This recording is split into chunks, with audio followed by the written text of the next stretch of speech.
Chapter 24. Yuckety, yuck, yuck.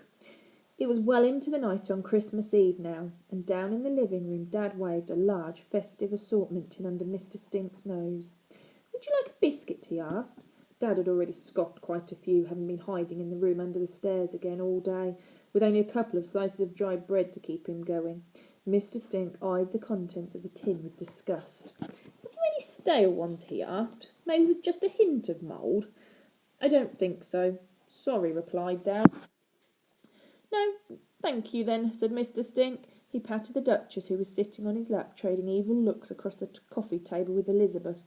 The family cat was bundled up in a towel on Annabel's lap, still recovering from her swim.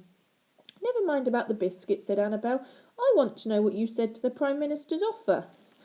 "Chloe told him to stick it up his—" "We told him he wasn't interested," interjected Chloe hastily. "So maybe you can still stand to be the local MP, Mum." "Oh, no, I don't want to," said Mum. "Not after I humiliated myself on television. But now you've met Mr. Stink and seen how other people live their lives, you could try to make things better for people," suggested Chloe.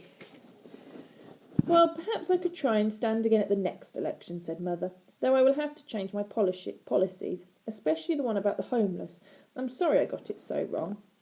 "And the one about the unemployed? Eh, Dad?" said Chloe. "What's this?" said Mother. "Thank you, Chloe," said Dad sarcastically. "Well, I didn't want to tell you, but the car factory looks like it's going to close soon, and it had to let most of us go." "So you are—" asked Mother, incredulous. "Unemployed, yes, or dull scum, as you might say. I was too scared to tell you, so I've been hiding in the room under the stairs for the last month." "What do you mean you were too scared to tell me? I love you, and I always will, whether you've got a job at the stupid car factory or not." Dad put his arm around her, and she nuzzled up her head to meet his lips with hers. Their kiss lingered for a few moments as Chloe and Annabel looked on with a mixture of pride and embarrassment. Your parents kissing, nice, but somehow yuck. Then snogging is even worse. Yuckety, yuck, yuck.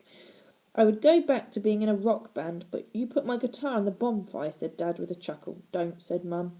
"I still feel so bad about that. I fell for you like a ton of bricks when I first saw you on stage with the band. That's why I married you.